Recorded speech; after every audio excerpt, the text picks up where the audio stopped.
नमस्कार दोस्तों, मैं हिंदी सुधा आप सभी का हार्दिक स्वागत एवं अभिनंदन करती हूँ अपने YouTube चैनल हिंदी सुधा अध्ययन केंद्र में। दोस्तों, आज कक्षा 9 की पुस्तक कृतिका भाग 1 से मेरे संग की औरतें नामक पाठ का हम सभी अध्ययन करेंगे। यह पाठ जो है मृदुला गर्ग ने लिखा है। इस पाठ का सारांश को देखेंगे। इस पाठ से जितने भी महत्वपूर्ण प्रश्नोत्तर बनेंगे उन सभी प्रश्नोत्तर को भी देखते चलेंगे और जहां भी इस पाठ में महत्वपूर्ण तथ्य होगा उस पाठ को भी स्पष्ट करते चलेंगे। तो आइए पहले पाठ के विषय में थोड़ा सा हम ज्ञान प्राप्त करते हैं, जानकारी प्राप्त करते हैं। मेरे संग की औरतें, यह एक नए प्रकार की शैली में लिखा हुआ संस्मरणात्मक गद्य है। परंपरागत तरीके से जीते हुए भी लीक से हटकर कैसे जिया जा सकता है, यह पाठ ऐसी औरतों पर केंद्रित है। तो इसका मैंने थोड़ा सा आपको सार संदर्भ स्पष्ट किया। अब आइए पहले पाठ को स्पष्ट कर लेते हैं, फिर महत्वपूर्ण प्रश्नोत्तर और सारांश को देखेंगे दोस्तों।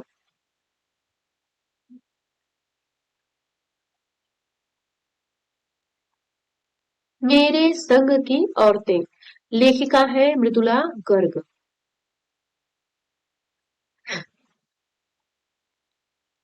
मेरी एक नानी थी, जाहिर है, पर मैंने उन्हें कभी नहीं देखा नहीं। मेरी माँ की शादी होने से पहले ही उनकी मृत्यु हो गई थी। शायद नानी से कहानी न सुन पाने के कारण बाद में हम 3 बहनों को खुद कहानियां कहनी पड़ी। नानी से कहानी भले न सुनी हो, नानी की कहानी जरूर सुनी और बहुत बाद में जाकर उसका असली मर्म समझ में आया। पहले इतना ही जाना कि मेरी नानी पारंपरिक अनपढ़ पर्दानशी, अर्थात कि पर्दानशी से तात्पर्य यहाँ है कि जो पर्दे में रहने वाली औरतें होती हैं उनको पर्दानशी कहते हैं। तो पर्दानशी औरत थी जिनके पति शादी के तुरंत बाद उन्हें छोड़कर बैरिस्ट्री पढ़ने विलायत चले गए थे। कैम्ब्रिज विश्वविद्यालय से डिग्री लेकर जब वे लौटे और विलायती रीति रिवाज के संग जिंदगी बसर करने लगे तो नानी के अपने रहन सहन पर उसका कोई असर नहीं पड़ा। न उन्होंने अपनी किसी इच्छा आकांक्षा या पसंद नापसंद का इजहार पति पर कभी किया। पर्दा करने वाली स्त्री पर्दानशी, यहाँ ध्यान रखिएगा, देखिए यहाँ दिया भी है। पर जब कम उम्र में नानी ने खुद को मौत के करीब पाया तो 15 वर्षीय इकलौती बेटी मेरी माँ की शादी की फिक्र ने इतना डराया कि वे एकदम मुंहजोर हो उठी, अर्थात कि बोलने लगी, जिद करने लगी। मुंहजोर का अर्थ है जिद करने लगी, ये ध्यान रखिएगा। हो उठी। नाना से उन्होंने कहा कि वे पर्दे का लिहाज छोड़कर उनके दोस्त स्वतंत्रता सेनानी प्यारेलाल शर्मा से मिलना चाहती हैं। सब दंग हैरान रह गए। जिस पर्दानशी औरतों ने पराये मर्द से क्या खुद अपने मर्द से मुंह खोलकर बात नहीं की थी, आखिरी वक्त में अजनबी से क्या कहना चाह सकती है। पर नाना ने वक्त की कमी और मौके की नजाकत की लाज रखी। सवाल जवाब में वक्त बर्बाद करने के बजाय फौरन जाकर दोस्त को लिवा आए और बीवी के हुजूर में पेश कर दिया। अब तो नानी ने कहा अब जो नानी ने कहा वह और भी हैरत अंगेज था। उन्होंने कहा, वचन दीजिए कि मेरी लड़की के लिए वर आप तय करेंगे। मेरे पति तो साहब हैं और मैं नहीं चाहती मेरी बेटी की शादी साहबों के फरमावदार से हो। आप अपनी तरह आजादी का सिपाही ढूंढकर उसकी शादी करवा दीजिएगा। कौन कह सकता था कि अपनी आजादी से पूरी तरह बेखबर उस औरत के मन में देश की आजादी के लिए ऐसा जुनून होगा। बाद में मेरी समझ में आया कि दरअसल वे निजी जीवन में भी काफी आजाद ख्याल रही होंगी। ठीक है, उन्होंने नाना की जिंदगी में कोई दखल नहीं दिया, न उनमें उसमें साझेदारी की, पर अपनी जिंदगी को अपने ढंग से जीती जरूर रही। पारंपरिक घरेलू उबाऊ और खामोश जिंदगी जीने में आज के हिसाब से क्रांतिकारी चाहे कुछ न रहा हो, दूसरे की तरह जीने के लिए मजबूर न होने में असली आजादी कुछ ज्यादा ही थी। खैर, इस तरह मेरी माँ की शादी ऐसे पढ़े लिखे होनहार लड़के से हुई जिसे आजादी के आंदोलन में हिस्सा लेने के अपराध में आईसीएस के इम्तिहान में बैठने से रोक दिया गया था और जिसके जेब में पुश्तैनी पैसा ढेला एक नहीं था। माँ बेचारी अपनी माँ और गांधी जी के सिद्धांतों के चक्कर में सादा जीवन जीने और ऊंचे ख्याल रखने पर मजबूर हुई। हाल उनका यह था कि खादी की साड़ी उन्हें इतनी भारी लगती थी कि कमर चनका खा जाती। रात रात भर जाग कर वे उसे पहनने का अभ्यास करती, जिससे दिन में शर्मिंदगी न उठानी पड़े। वे कुछ ऐसी नाजुक थी कि उन्हें देखकर उनकी सास यानी मेरी दादी ने कहा था, हमारी बहू तो ऐसी है कि धोई पोछी और छीके पर टांग दी। गनीमत यही थी, ध्यान रखिएगा वो अपनी बहू के लिए क्या कहती है। गनीमत यही थी कि किसी ने उन्हें छीके पर से उतारने की पेशकश नहीं की। क्यों नहीं की? उनकी दो वजहें थी। पहली यही कि हिंदुस्तान के तमाम बंदिशों की तरह उनके ससुराल वाले भी साहबों से खासे अभिभूत थे और मेरे नाना पक्के साहब माने जाते थे। बस जात से वे हिंदुस्तानी थे, बाकी चेहरे मोहरे रंग ढंग पढ़ाई लिखाई सब में अंग्रेज थे। मजे की बात यह थी कि हमारे देश में आजादी की जंग लड़ने वाले ही औरतों के सबसे बड़े प्रशंसक थे। गांधी, नेहरू हो या मेरे पिताजी के घरवाले, भले ही लड़का आजादी की लड़ाई लड़ते-लड़ते जेब और खाली और शोहरत सिर करता रहे, दबदबा उसके साहबी ससुर का ही था। एक आन बान शान वाले साहब ने उनके सिर फिरे लड़के को अपनी नाजुक चाल लड़की सौंपी।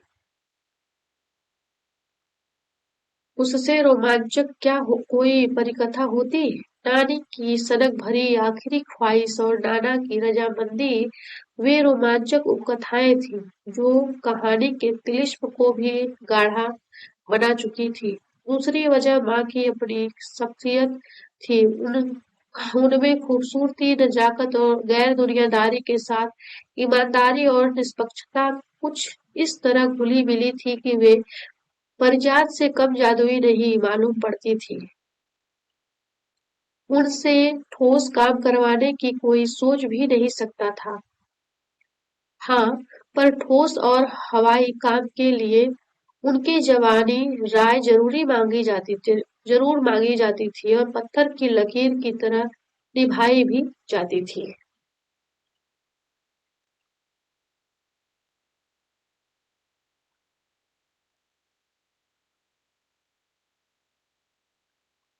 मैंने अपनी दादी को कई बार कहते सुना था, हम हाथी पे हल ना जुतवाया हम हाथी पे हल ना जुतवाया करते, हम हम पे बैल है।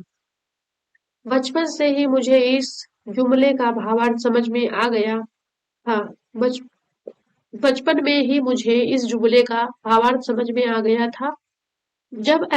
जब देखा था कि हम बच्चों की ममतालू परवरिश के मामले में माँ के सिवा घर के सभी प्राणी मुस्तैद रहते थे। दादी और उनकी जिठानियां ही नहीं, खुद मर, मर्दजात जी भी। पर ठोस काम न करने का यह मतलब नहीं था कि माँ को आजादी का जुनून कम था। वह भरपूर था और अपने तरीके से वे उसे भरपूर निभाती रही थी। जाहिर है कि जब जुनून आजादी का हो तो उसे निभाना भी आजादी से चाहिए। जिस से पूछकर उसके तरीके से नहीं, खुद अपने तरीके से। हमने अपनी माँ को कभी भारतीय माँ जैसा नहीं पाया। न उन्होंने हमें कभी लाड़ दिया, न हमारे लिए खाना पकाया और न अच्छी पत्नी बहू होने की सीख दी। कुछ अपनी बीमारी के चलते भी वे बराबर वे घर-बार नहीं संभाल पाती थी, पर उसमें ज़्यादा हाथ उनकी अरुचि का था। उनका ज़्यादा वक़्त किताबें पढ़ने में बीतता था, बाकी वक़्त साहित्य चर्चा में या संगीत सुनने में, और वे सब बिस्तर पर लेटे-लेटे किया करती थी।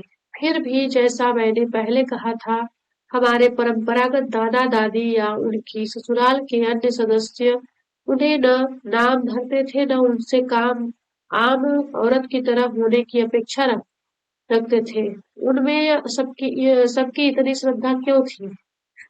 जबकि वह पत्नी, माँ और बहू के किसी भी प्रचारित कर्तव्य का पालन नहीं करती थी। साहबी खानदान के रोब के अलावा मेरी समझ में 2 कारण आए। वे कभी झूठ नहीं बोलती थीं और वे एक की गोपनीय बात को दूसरे पर जाहिर नहीं होने देती थीं। पहले के कारण उन्हें घरवालों का आदर मिला हुआ था, दूसरे के कारण घरवालों की दोस्ती। दोस्त वे हमारी भी थी। माँ की भूमिका हमारे पिता बखूबी निभा देते। मुझे याद है बचपन में भी हमारे घर में किसी की चिट्ठी आने पर कोई उससे यह न पूछता था कि उसमें क्या लिखा है, भले वह भले एक बहन की दूसरी के नाम क्यों न हो, और माँ यह जानने को बेहाल हो कि बीमारी से वह उबरी या नहीं। छोटे से घर में 6 बच्चों के साथ सास-ससुर आदि के रहते हुए भी हर व्यक्ति को अपना निजत्व बनाए रखने की छूट थी। इसी निजत्व बनाए रखने की छूट का फायदा उठाकर हम 3 बहनें और छोटा भाई लेखन के हवाले हो गए। लीक से खिसके अपने पूर्वजों में माँ और नानी की रही होती तो गनीमत रहती, पर अपनी एक पर, परदादी भी थी, जिन्हें कतार से बाहर चलने का शौक था। उन्होंने व्रत ले रखा था कि अगर खुदा के फजल से उसके पास कभी 2 से ज्यादा धोतियां हो जाएंगी तो वे तीसरी दान कर देंगी। जैन समाज में अपरिग्रह की सनक बिरादरी बाहर हरकत नहीं मानी जाती, इसलिए वहां तक तो ठीक था। पर उनका असली जलवा तब देखने को मिला जब मेरी माँ पहली बार गर्भवती हुई। मेरी परदादी ने मंदिर में जाकर मन्नत मानी थी कि उनकी पतोहू का पहला बच्चा लड़की हो। यह गैर रवायती मन्नत मानकर ही उन्हें चैन नहीं पड़ा। उन्हें भगवान और अपने बीच पेचीदा रहने के बजाय सरेआम उनका ऐलान कर दिया। लोगों के मुंह खुले के खुले रह गए।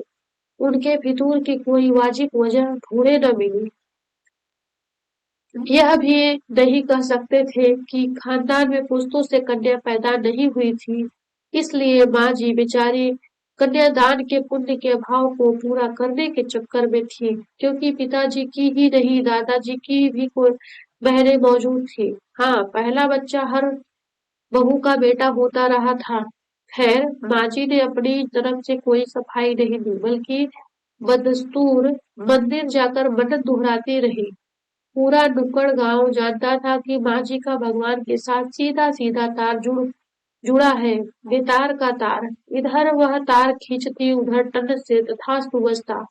मेरी दादी तो पहली मर्तबा में ही तैयार हो गई थी कि गोद में खेलेगी तो पोती, पर माँ की आरजू किस कदर रंग लाएगी उसका उन्हें भी गुमान न रहा होगा। लड़की की गैर वाजिब चुप जुस्तजू सुन भगवान कुछ ऐसी अफरा तफरी में आ गए कि एक न तो पूरी 5 कन्याएं एक के बाद एक धरती पर उतार दी। भगवान क्यों क्या कहे, माँ जी के सामने तो नामी चोर भी अफरा तफरी में आ जाते थे। माँ जी और नानी चोर का किस्सा होश संभालने के बाद मैंने कई बार सुना था। चोर के दीदार की खुशनसीबी भी हाथ आई थी। हुआ यूं था कि किसी शादी के सिलसिले में नकुड़ की हवेली के तमाम मर्द बारात में दूसरे गांव गए हुए थे। औरतें सज धज कर रत जगह मना रही थी। नाच गाने और ढोलक की थाप के शोर में नामी चोर कब सेंध लगाकर हवेली में घुसा किसी को खबर न हुई। पर चोर था बदकिस्मत, जिस कमरे में घुसा उसमें माँ जी सोई हुई थी। औरतों के शोर से बचने को वे अपना कमरा छोड़ दूसरे में जा सोई थी। चोर बेचारा तमाम गुजरातिया दिमाग में बिठला कर उतरा था। उसे क्या पता था कि इतनी बड़ी बूढ़ी पुरखिन जगह बदल लेगी। खैर बुढ़ापे की नींद ठहरी चोर के दबे पांव की आहट से ही खुल गई। कौन? माँ जी ने इत्मीनान से पूछा। जी मैं। चोर ने युगों से चला आ रहा पारंपरिक असंगत जवाब दिया। पानी पिला? माँ जी ने कहा। जी मैं। चोर झिझक कर रह गया। तब तक माँ जी बिस्तर के बराबर में टटोल कर देख चुकी थी। लोटा खाली था। ऐसा कर, उन्होंने कहा, यह लोटा ले और कुएं से पानी भर ला। पर देख कपड़ा कसकर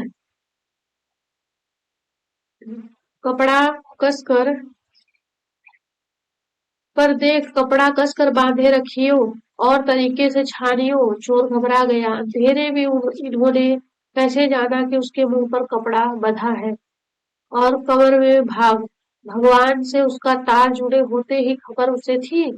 पर बुढ़िया छानती होगी भाग भी छानती होगी। एकदम यकीन न हुआ। इसी से कुछ परेशान हो उठा। जल्दी कर भाई। तभी माँ जी ने कहा, बड़ी प्यास लगी है। पर मैं तो चोर हूँ। मारे घबराहट और धर्म संकट के चोर सच कह गया। हुआ करे।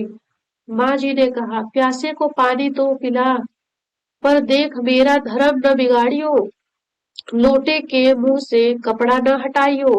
हाथ रगड़ कर धो लीजो और पानी कपड़े से छान कर भरियो। आप चोर के हाथ का पानी पी लोगी? कहा न, रगड़ कर धो लीजो। सब नाच गाने में लगे हैं। तेरे और भगवान के सिवा कौन धरा है जो पिलाएगा?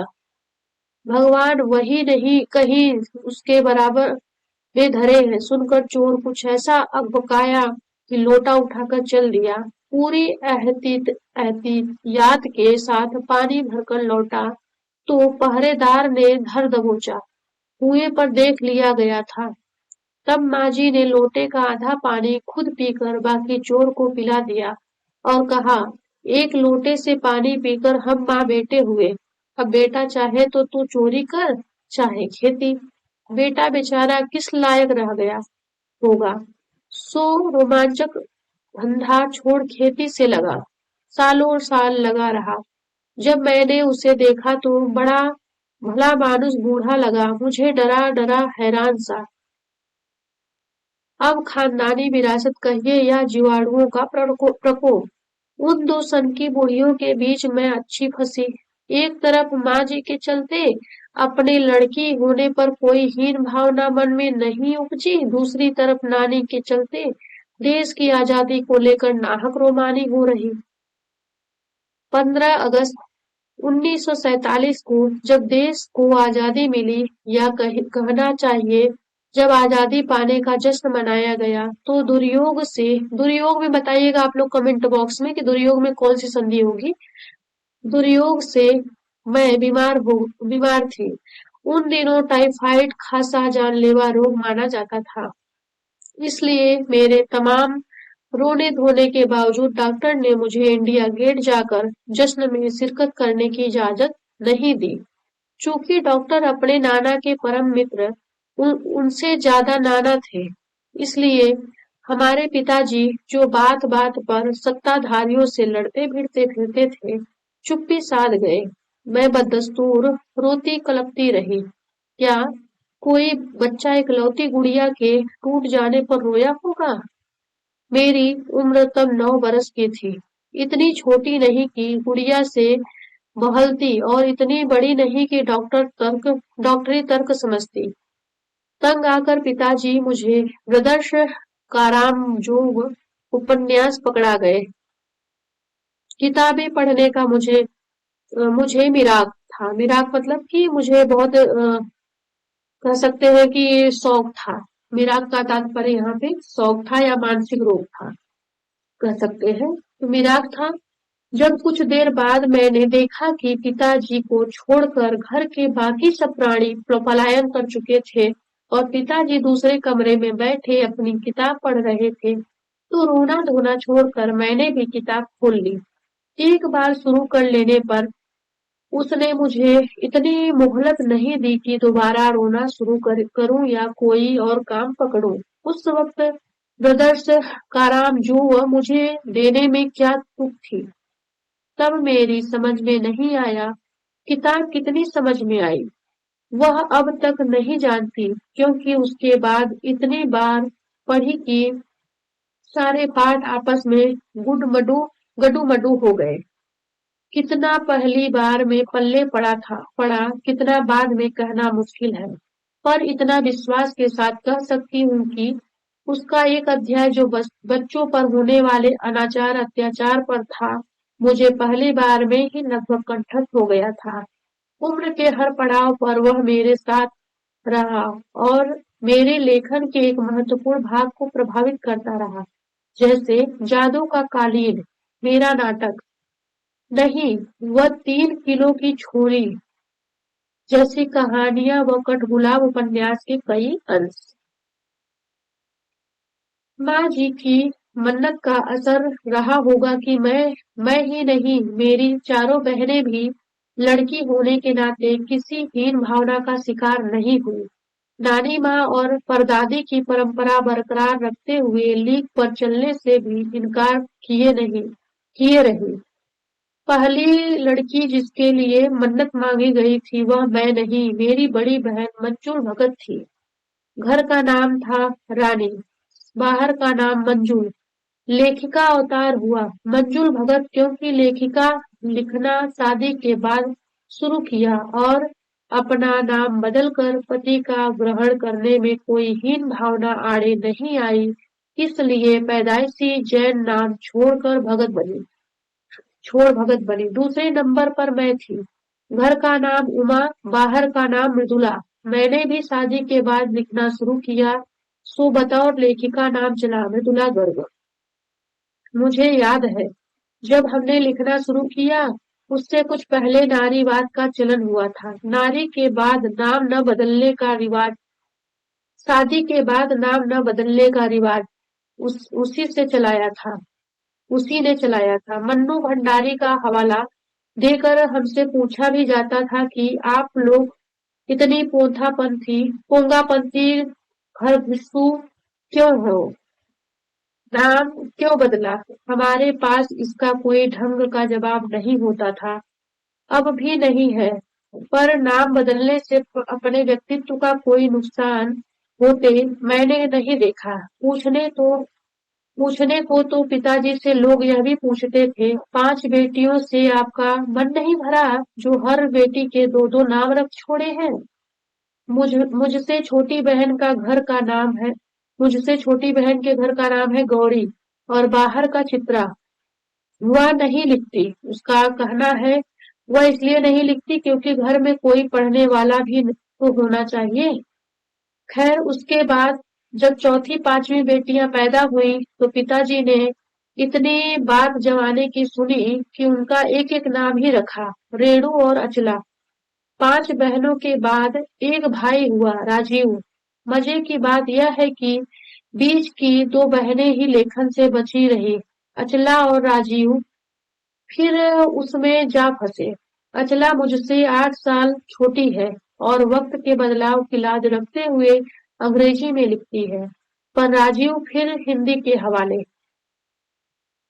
हम 4 लिखते हैं और तमाम खानदान हमें पढ़ता है। मेरी ससुराल में मुझे कोई नहीं पढ़ता। इस तथ्य को हजम करने में मुझे काफी वक्त लगा। फिर उसके फायदे भी नजर आने लगे। कम से कम घर के भीतर तो मुझे हिंदी आलोचना बुद्धि से 2-4 नहीं होना पड़ता। खैर मैं अपनी नहीं, उन अदेवियों की बात कहना चाहती हूँ जो परदादी की मन्नत के नतीजतन धरती पर आई और लेखक नहीं बनी। जो बनी उन्हें सांस लेने की जरूरत कुछ ज्यादा हो। समझ में आता है, जैसा मेरे पिताजी ने एक बार मंजुल से कहा था, कोई दम नहीं घुटता, सांस लेने की जरूरत ही ज्यादा है। पर यहाँ तो हम शेर तो गैर लेखिका बहनें सवा शेर। चौथे नंबर वाली रेणु का आलम यह था कि गर्मी की दोपहरी में स्कूल से वापसी पर जब गाड़ी उसे और उससे छोटी बहन अचला को बस अड्डे से लेने जाती तो रेणु उसमें बैठने से इनकार कर देती। उसका कहना था कि यूं थोड़ा सा रास्ता गाड़ी में बैठकर तय करना सामंतशाही का प्रतीक था, जो शायद था, पर साथ ही पिता के अतिरिक्त लाड़ का भी, और रसोइयों को खाना खिलाकर जल्दी फारिग करने की लाचारी का भी। फारिग से तात्पर्य है कार्य से निवृत्त करने का, तो यहाँ ध्यान रखिएगा। करने की लाचारी का भी। माँ तो सब चीजों से उदासीन रहती थी, पर पिता काफी कुढ़ते भूनते जब देखते कि अचला गाड़ी में बैठी चली आ रही है और रेणु पीछे पीछे पसीने से तरबतर, खरामा खरामा। बचपन में एक बार चुनौती दिए जाने पर उसने जनरल थिमैया को एक पत्र लिखकर उनका चित्र मंगवा लिया था। खरामा खरामा से यहाँ तात्पर्य धीरे धीरे से है, स्मरण रखिएगा। खरामा खरामा। बचपन में एक बार चुनौती दिए जाने पर उसने जनरल थिमैया को पत्र लिखकर उनका चित्र मंगा लिया था, जो एक मोटरसाइकिल सवार जवान आकर उसके साथ हाथ में दे गया था। पड़ोस में उसका रुतबा काफी बढ़ गया था।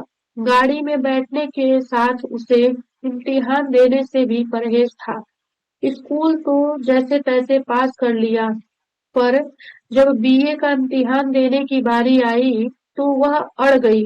पहले मुझे समझाओ कि बीए करना क्यों जरूरी है, तब मैं इम्तिहान दूंगी। अगर मुझे यकीन आ गया कि हाँ कोई फायदा है, वरना नहीं। हमने तरह तरह के तर्क दिए। माँ ने कहा पिताजी से पूछो। पिताजी ने कहा नौकरी कर पाओगी, शादी कर पाओगी, लोग इज्जत से देखेंगे, वगैरह वगैरह। कोई तर्क विश्वसनीय नहीं लगा, न रेणु को न खुद उन्हें। आखिर उन्होंने उसी कुतर्क का सहारा लिया जो युगों से माँ बाप के काम आता रहा है। कहा बीए करो, क्योंकि मैं कह रहा हूँ करो। रेणु ने बीए कर तो लिया, पर सिर्फ पिता की खुशी के लिए, यानी पास होने लायक नंबर लाकर। सच बोलने में वह माँ से भी 2 कदम आगे है। गनीमत यह है कि आधा समय उसके सच सुनकर लोग सोचते हैं वह मजाक कर रही होगी, इसलिए बिना मेहनत वह लोगों को हंसाए रख लेती है। आज भी उसे कोई चित्र भेंट करता है तो वह कहती है नहीं चाहिए, मैं तो नहाती हूँ। तीसरे नंबर पर चित्रा है। वह कॉलेज पढ़ने तो जाती थी, पर खुद पढ़ने से ज्यादा दिलचस्पी औरों को पढ़ाने में रखती थी। इसलिए इम्तिहान में उसके अंक कम और उसके शागिर्दों के ज्यादा आते थे। पर अपने यहाँ सब चलता था। उसकी शादी का वक्त आया तो उसने एक नजर में लड़का पसंद करके ऐलान कर दिया कि शादी करेगी तो उसी से। मुश्किल यह थी कि हमारे माँ बाप की नहीं, खुद लड़का भी उसके निर्णय से वाकिफ नहीं था। पर उसका कहना था वह जो सोच लेती है करके रहती है। तो उसकी शादी उसी लड़के से हुई। कोई मुश्किल पेश नहीं आई। आती क्यों? उसने कहा मैंने पहली मुलाकात में ही उसे बतला दिया था कि मैं जो सोच लेती हूँ वो कर रहता है। तो उसने बात आगे खींची ही नहीं, पहली मुलाकात में ही हथियार डाल दिए। हममें सबसे छोटी बहन अचला काफी दिनों तक कुछ कम खिसकी मालूम पड़ती थी। पिता का कहा मानकर पहले अर्थशास्त्र किया, फिर पत्रकारिता में दाखिला लिया, ढंग से पढ़ाई की, पास हुई, फिर पिता की पसंद से शादी भी कर ली, पर उसके आगे लीक पर नहीं चल पाई। घर बार में मन ज्यादा रुचा नहीं, और मंजुल और मेरी तरह उम्र के 30 बरस पार कर करते ही लिखने का रोग लगा लिया। एक बात हममें एक सी रही, घर बार को परंपरागत तरीके से हमने भले न चलाया हो, उसे तोड़ा भी नहीं। शादी एक बार की और उसे कायम रखा, चाहे तलाक के कगार पर खड़ी चली हो, पर कगार तोड़ डूबी नहीं। शायद इसलिए कि हम, जैसा मैंने अपने पहले उपन्यास में लिख डाला था, हम सभी विश्वास करती रही होगी कि मर्द बदलने से कोई प्रयोजन सिद्ध नहीं होता। घर के भीतर रहते हुए भी अपनी मर्जी से जी लो तो काफी है। शादी के बाद मैं बिहार के ऐसे छोटे कस्बे डालमिया नगर में रही जहां मर्द औरतें चाहे पति पत्नी क्यों न हो पिक्चर देखने भी जाते तो अलग अलग दड़बों में बैठते। मैं दिल्ली से कॉलेज की नौकरी छोड़कर वहां पहुंची थी और नाटकों में अभिनय करने की शौकीन रही थी। मैंने उनके चलन से हार नहीं मानी। साल भर के भीतर उसी शादीशुदा औरतों को पराये मर्दों के साथ नाटक करने के लिए मना लिया। अगले 4 साल तक हमने कई नाटक किए। अकाल राहत कोष के लिए उन्हीं के माध्यम से पैसा भी इकट्ठा किया। वहां से निकली तो कर्नाटक के और भी छोटे कस्बे बागलकोट में पहुंच गई। तब तक मेरे 2 बच्चे हो चुके थे जो स्कूल जाने लायक उम्र पर पहुंच रहे थे, पर वहां कोई ढंग का स्कूल नहीं था। लोगों की राय पर मैंने पास के कैथोलिक बिशप से दरख्वास्त की कि उसका मिशन वहां के सीमेंट कारखाने की आर्थिक मदद से हमारे कस्बे में एक प्राइमरी स्कूल खोल दे। पहले उन्होंने कहा, चूंकि उस प्रदेश में क्रिश्चियन जनसंख्या कम थी, इसलिए वे वहां स्कूल खोलने में असमर्थ थे। मैंने गैर क्रिश्चियन बच्चों को भी शिक्षा पाने के लायक सिद्ध करते हुए अपना इसरार जारी रखा। तब उन्होंने कहा, हम कोशिश कर सकते हैं, बशर्ते आप हमें यकीन दिलाएं कि वह स्कूल अगले 100 वर्षों तक चलता रहेगा। मुझे गुस्सा आ गया। मैंने कहा, स्कूल की छोड़िए, किसी के भी बारे में यकीन नहीं दिलाया जा सकता कि वह अगले 100 बरस तक चलेगा। वे भी गुस्सा खा गए। बोले, खुदा का लाख शुक्र है, बच्चों के न पढ़ पाने की समस्या आपकी है, मेरी नहीं। बात कड़वी थी, पर 100% सच। सच के आगे सिर झुकाने की हमारी बचपन की आदत थी। सो मैंने तय किया कि मैं खुद अंग्रेजी, हिंदी, कन्नड़ 3 भाषाएं पढ़ाने वाला प्राइमरी स्कूल वहां खोलूंगी और कर्नाटक सरकार से उसे मान्यता भी दिलवाऊंगी। वहां के अनेक मेहनती और खिसके लोगों की मदद से यह व्रत पूरा हुआ। मेरे बच्चे तथा अन्य अफसरों के बच्चे सभी उसी स्कूल में पढ़े। बाद में अलग-अलग शहरों के अलग-अलग ख्यात स्कूलों में दाखिला भी पा गए। ऐसे अनेक मौके आए जब मैंने अपने जिद्दीपन के नमूने पेश किए और सबसे ज्यादा उन उसने मंच पाया मेरे लेखन में, जो शुरू से अब तक लीक से खिसका अपनी राह खुद तलाशता रहा है। पर सब कुछ कर लेने पर भी मैं अपनी छोटी बहन रेणु के मुकाबिल नहीं पहुंच सकती। 1950 के अंतिम दौर में एक रात दिल्ली में एक साथ 9 इंच बारिश हो गई। दिल्ली की खासियत यह रही कि थोड़ा पानी बरसते ही वहां के नाले पर नालों में बाढ़ आ जाती है। पुलों के नीचे पानी भर जाता है और तमाम यातायात ठप हो जाता है। इस कयामती बारिश के बाद तो सरकारी दफ्तरों के पहले तल्लों में फाइलें पानी से तैर आई थी। अगली सुबह किसी तरह का कोई वाहन सड़क पर नहीं निकला था। जाहिर है कि रेणु के स्कूल की बस भी उसे लेने नहीं आई। रेणु ने कहा, कोई बात नहीं, मैं पैदल चली जाऊंगी। सबने समझाया, स्कूल बंद होगा, मत जाओ। उसने कहा, आपको कैसे पता? इस सवाल का माकूल माकूल का अर्थात जवाब जवाब किसी के पास नहीं था। हमारे यहाँ फोन जरूर लगा हुआ था, स्कूल में भी रहा होगा, पर बारिश के चलते वह ठप पड़ा हुआ था। तो रेणु अकेली पैदल स्कूल चल दी।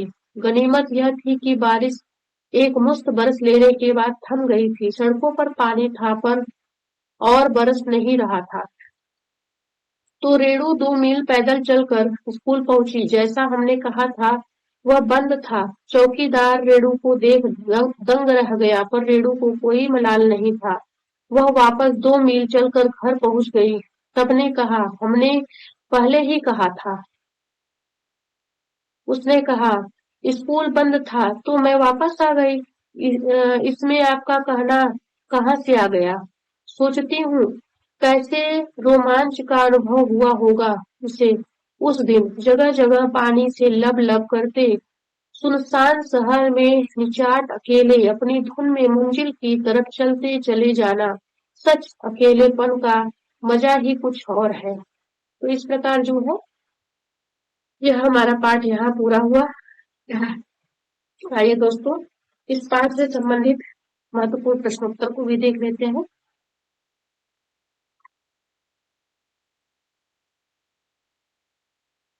पहला प्रश्न है,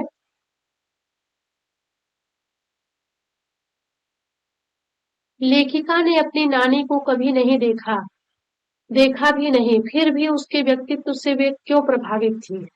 तो ये ध्यान रखिएगा कि यह बात सत्य है कि लेखिका ने अपनी नानी को कभी नहीं देखा है, परंतु अपनी नानी के बारे में वह अपनी माँ से इतनी कहानियां सुन चुकी थी, इतने उसके व्यक्तित्व अपने नानी के व्यक्तित्व की चर्चा सुन चुकी थी कि वह अपने नानी के व्यक्तित्व से बहुत प्रभावित हो गई थी। और उसने अपने माँ से अपनी नानी के बारे में सुना था, उसके कारण वह उनके व्यक्तित्व से प्रभावित थी। नानी की शादी विलायती ढंग से व्यतीत करने वाले बैरिस्टर के साथ हुई थी।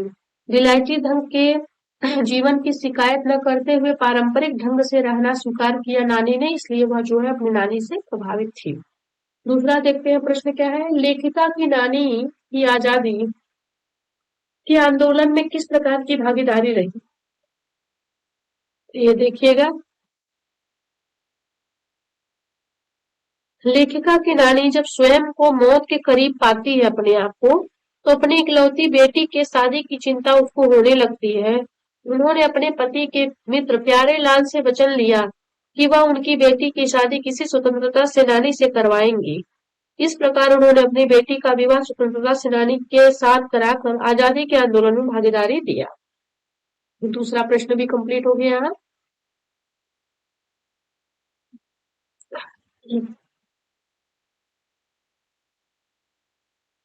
तीसरा प्रश्न देखते हैं,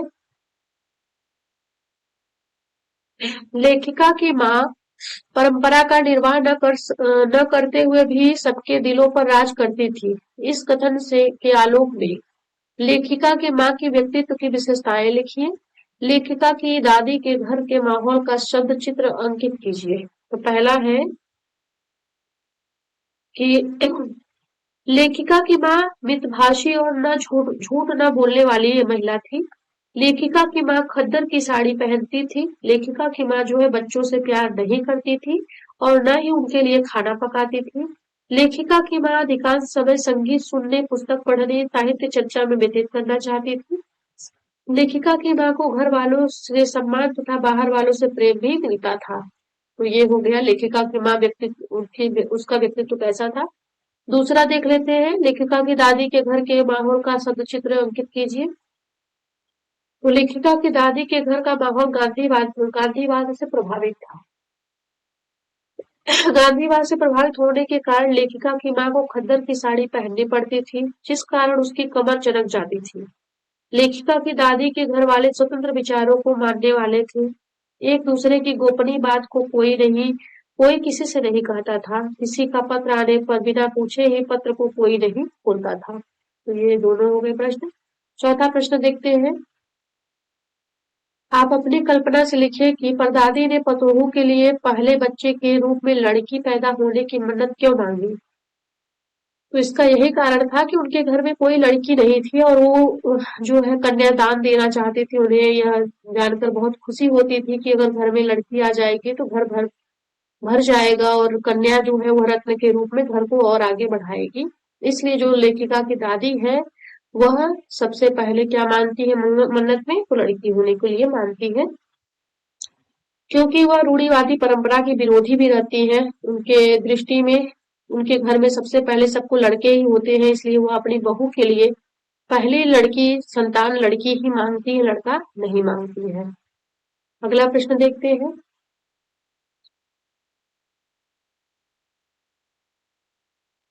डराने धमकाने उपदेश देने या जवाब डालने की जगह सहजता से किसी को भी सही राह पर लाया जा सकता है। पाठ के आधार पर तर्क सहित उत्तर दीजिए। तो इसका जैसे इसमें ये कहा जा सकता है उदाहरण के दृष्टि से कि लेखिका की माँ ने चोर को जो चोरी के उद्देश्य से उसी के कमरे में जा घुसा था, उसको डराया नहीं, धमकाया नहीं, बल्कि सहज बातों से उसको चोरी न करने के लिए प्रोत्साहित किया और चोरी को छुड़वा करके किसानी की तरफ अग्रसर कर दिया। तो यह उदाहरण मिल गया। दूसरा उदाहरण देखिए, लेखिका की जो बहन रेणु है वो बार बार यही कह रही थी कि मैं बीए क्यों करूं, परीक्षा में बीए की क्यों दूं, नहीं दूंगी इत्यादि बहुत सारे प्रश्न यहाँ आते हैं। लेकिन उसके पिताजी ने जब उसने कहा कि बीए करो क्योंकि मैं कह रहा हूँ, इस प्रकार के सहज भाव से बीए की परीक्षा देने के लिए जो उसकी बहन रहती है रेणु, वह तैयार हो जाती है। शिक्षा बच्चों का जन्मसिद्ध अधिकार है, इस दिशा में लेखिका के प्रयासों का उल्लेख कीजिए। तो ये ध्यान रखिएगा कि शिक्षा बिल्कुल सही है वार्ता है। जो शिक्षा शिक्षा है वो बच्चों का जन्मसिद्ध अधिकार इसलिए है क्योंकि बच्चे शिक्षित होंगे तो समाज जो है हमारा बहुत विकास की तरफ जाएगा और शिक्षित समाज में शिक्षित व्यक्तित्व का निर्माण होता है। दोस्तों आगे बढ़ते हैं हम। पाठ के आधार पर लिखिए कि जीवन में कैसे इंसानों को अधिक श्रद्धा भाव से देखा जाता है। उस इंसान को श्रद्धा भाव से देखा जाता है जो झूठ नहीं बोलता है, जो किसी की बात को इधर से उधर घुमा के नहीं करता है, सच्चा इंसान होता है, अच्छा इंसान होता है, उसी को ज्यादा श्रद्धा भाव से लोग देखते हैं। दूसरे के प्रति जो है प्रेम भावना रखता हो उस व्यक्ति को जो है अधिक प्रेम और स्नेह मिलता है। इसलिए आगे देखते हैं अब अगला प्रश्न क्या है। सच अकेलेपन का मजा ही कुछ और है। इस कथन के आधार पर लेखिका की बहन एवं लेखिका के व्यक्तित्व के बारे में अपने विचार व्यक्त कीजिए। तो लेखिका की बहन संवेदनशील तथा जिद्दी स्वभाव की है। स्कूल से बस आने पर भी वह बस में बैठकर नहीं आती है, बल्कि पैदल चलकर घर आती है। बीए की परीक्षा न देने की जिद करती है। पिता द्वारा कहने पर, समझाए जाने पर वह बीए की परीक्षा भी दे देती है। इस प्रकार जो है लेखिका की जो बहन है उसके व्यक्तित्व में देखा जाए तो अपने लक्ष्य को पाने का जो एक जिद है या अपने अपना जो एक उद्देश्य हुआ यहाँ साकार होता है। लेखिका दिल्ली के एक कॉलेज में पढ़ाती थी, परंतु विवाह हो जाने के बाद उसे डालमिया नगर तथा बागलकोट जैसे कस्बों में रहना पड़ा। वह वहां अकेले रहते हुए भी अपने प्रयासों से बहुत कुछ उन्होंने किया, जैसे नाटक मंडली बनाई, प्राइमरी विद्यालय खोले। इस प्रकार स्पष्ट हो जाता है कि यह दोनों बहनें अकेले चलकर भी बहुत कुछ करने में समर्थ थी। इसलिए कहती है कि अकेलापन का जो है मजा बहुत ही अलग है, अर्थात कि सच अकेलेपन का मजा ही कुछ और है। यहाँ कहने का तात्पर्य यहाँ सिद्ध होता है। दोस्तों इसी के साथ जो है यह पाठ जो है हमारा यही समाप्त होता है। अगले पाठ में हम आपसे पुनः मिलेंगे नए विषय वस्तु के साथ, अगले पाठ के साथ। और इसमें आप दोस्तों देख सकते हैं कि ये जो लेखिका है, आप इससे बहुत कुछ आपने यहाँ देखा होगा कि जो मृदुला गर्ग है उनके बचपन का नाम उमा था। यह आपको और कहीं नहीं मिलेगा, इस संस्मरण में ही मिलेगा दोस्तों। तो इसे स्मरण रखिएगा कि जो मृदुला गर्ग है उनके बचपन का क्या नाम है, तो उनके बचपन का नाम है रेणु। रेणु नहीं, उमा। और उनकी बहन रेणु भी रहती है, ध्यान रखिएगा, रेणु भी उनकी बहन है। और इसमें आपको दो तीन चीजें मिलेंगी कि उनकी और चित्रा मुग्दल भी उनकी ही बहन है, चित्रा मुग्दल। तो ये भी ध्यान रखिएगा कि चित्रा मुग्दल भी इन्हीं की बहन है।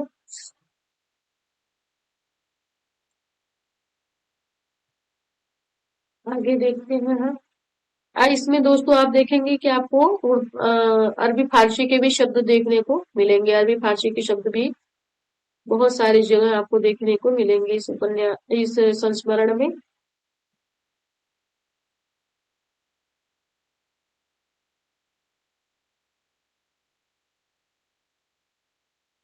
आपको मैं दिखाना चाहती हूँ कि इसमें जो उनकी बहन थी चित्रा मुग्दल, उनका भी बचपन का नाम था। तो ये भी ध्यान रखिएगा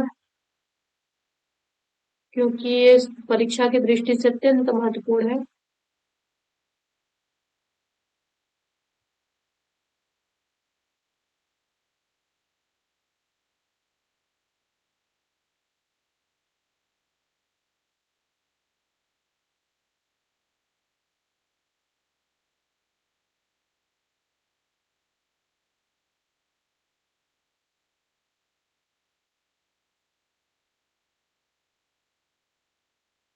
यहाँ तो हाँ, मंजुल भगत।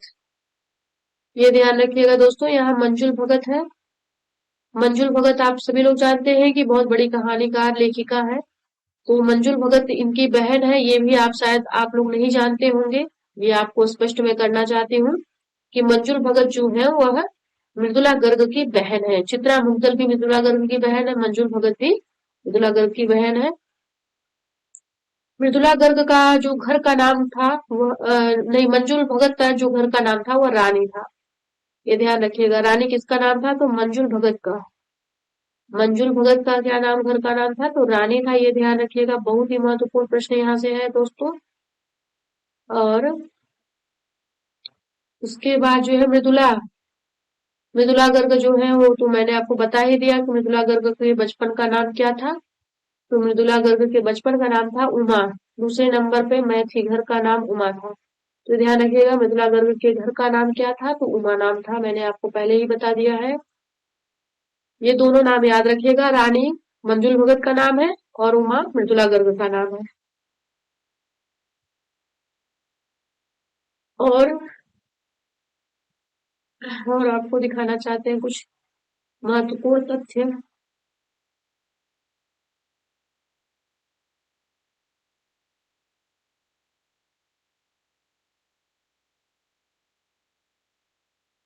कि चित्रा मुग्गल है ना, उनकी छोटी बहन चित्रा मुग्गल। यहाँ देखिए, यही मैं आपको दिखाना चाहती हूँ कि इन लोगों के नाम के पीछे का जो रहस्य है, क्योंकि आप अभी तक शायद नहीं जानते होंगे कि जो मृदुला गर्ग है उनकी बहन भी साहित्यकार है। जैसे मैंने आपको बताया मंजुल भगत, दूसरा मैंने आपको बता दिया मृदुला गर्ग की बहन है। और यहाँ पे देखिएगा कि बेटी के दो दो नाम रख छोड़े हैं। मुझसे छोटी बहन का नाम गौरी, चित्रा मुग्गल का नाम क्या है? गौरी। तो ये ध्यान रखिएगा, जो चित्रा है वह गौरी है ना? तो चित्रा मुग्गल का नाम बचपन का क्या नाम है? गौरी। ये ध्यान रखिएगा, इसको बिल्कुल विस्मृत नहीं होइएगा। वह नहीं लिखती, उसका कहना है कि वह इसलिए नहीं लिखती क्योंकि घर में कोई पढ़ने वाला भी तो होना चाहिए। तो ये ध्यान रखिएगा, जो चित्रा मुग्गल है वो भी आती है बाहर, बाद में वो लिखना शुरू करती हैं, शुरू शुरू में नहीं लिखती है। तो यहाँ पे आपको मैंने ये जितने भी महत्वपूर्ण तथ्य थे इस संस्मरण से वो सभी स्पष्ट कर दिए। इन्हीं के साथ दोस्तों इस पाठ का समापन करते हैं। नए पाठ के साथ हम पुनः मिलेंगे। धन्यवाद, नमस्कार।